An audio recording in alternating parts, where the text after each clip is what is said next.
తెలుగుదేశం పార్టీకి క్రియాశీలకంగా ఉంటూ పార్టీకి ఎన్నలేని సేవలందించిన డాక్టర్ ఆవుల చక్రవర్తి, కన్నెగంటి మురళి, గుమ్మడి సరోజ్ బాబు ప్రసాదుల పుట్టినరోజును పురస్కరించుకుని ఆర్టీసీ బస్ స్టేషన్ ఎదురుగల రాష్ట్ర వాణిజ్య విభాగం అధికార ప్రతినిధి ఈదర వెంకట పూర్ణచంద్ కార్యాలయంలో పుట్టినరోజు వేడుకలను నిర్వహించారు. ఈ సందర్భంగా వారిని పార్టీ నాయకులు సత్కరించి అభినందించారు. తెలుగుదేశం పార్టీకి క్రియాశీలకంగా పనిచేసి పార్టీ అభివృద్ధికి అధికారంలో రావడానికి కృషి చేసిన కన్నెగంటి మురళి, డాక్టర్ ఆవుల చక్రవర్తి, గుమ్మడి ప్రసాదుల పుట్టినరోజును పురస్కరించుకుని రాష్ట్ర వాణిజ్య విభాగపు అధికార ప్రతినిధి ఈదర వెంకట పూర్ణచంద్ కార్యాలయంలో పుట్టినరోజు వేడుకలను నిర్వహించారు. ఈ సందర్భంగా వారి చేత కేక్ కట్ చేయించిన అనంతరం నాయకులు శుభాకాంక్షలు తెలిపారు. ఈ సందర్భంగా వారు మాట్లాడుతూ తెలుగుదేశం పార్టీకి మీరు అందించిన సేవలను పార్టీ అధిష్టానం గుర్తించి ఉన్నత పదవులు ఇవ్వాలని వారు విజ్ఞప్తి చేశారు.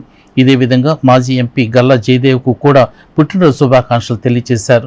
ఈ కార్యక్రమంలో civil supply director kesari Koteswararao, Tenali నియోజకవర్గ మహిళా అధ్యక్షురాలు పరుచూరి రమ్య, అంగన్వాడీ నాయకురాలు కొండ రమాదేవి, రైతు నాయకుడు ఈదర పూర్ణచంద్రరావు, నాయకులు పోపురి రామ్మోహన్ రావు, కాకుమాను ఉపేంద్ర, ఆలపాటి కిరణ్ చౌదరి తదితరులు పాల్గొన్నారు.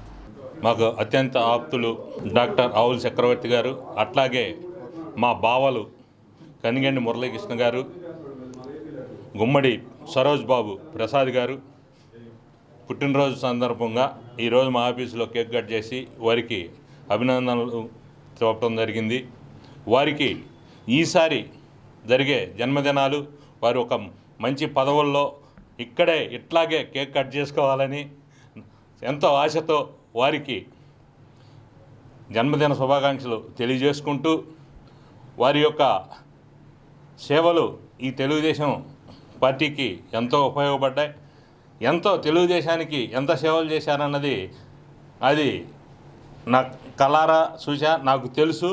అటువంటి ఈ పార్టీ వాళ్ళని గుర్తించి మంచి పదవులు ఇవ్వాలని, ఆ పదవులతో వారు ఇంకా ఉన్నతి స్థితికి ఎదగాలని చెప్పేసి కోరుకుంటూ వారికి ఆర్థిక జన్మదిన శుభాకాంక్షలు తెలియజేసుకుంటూ జన్మదినం జరుపుకుంటున్న తెలుగుదేశంలో ముగ్గురు ప్రముఖులు ఆవుల చక్రవర్తి గారు, మా కనిగంటి మురళి గారు, గుమ్మడి ప్రసాద్ గారు, ఈ ముగ్గురు తెలుగుదేశానికి మొట్టమొదటి నుండి వెన్నంటి ఉండి తెలుగుదేశం పార్టీలో క్రియాశీలకంగా ఉండి తెలుగుదేశం పార్టీ మళ్ళీ అధికారంలో రావడానికి వాళ్ళ వంతు కృషి వాళ్ళు చేశారు. ఈ సందర్భంగా వాళ్ళ పుట్టినరోజు సందర్భంగా వాళ్ళు ఐశ్వర్యాలతో, ఆయురారోగ్యాలతో, ఉన్నత పదవులతో మళ్ళీ మేము ఈ పుట్టినరోజు వేడుకలు జరపాలని వచ్చే సంవత్సరానికి కోరుకుంటూ వాళ్ళకి జన్మదిన శుభాకాంక్షలు.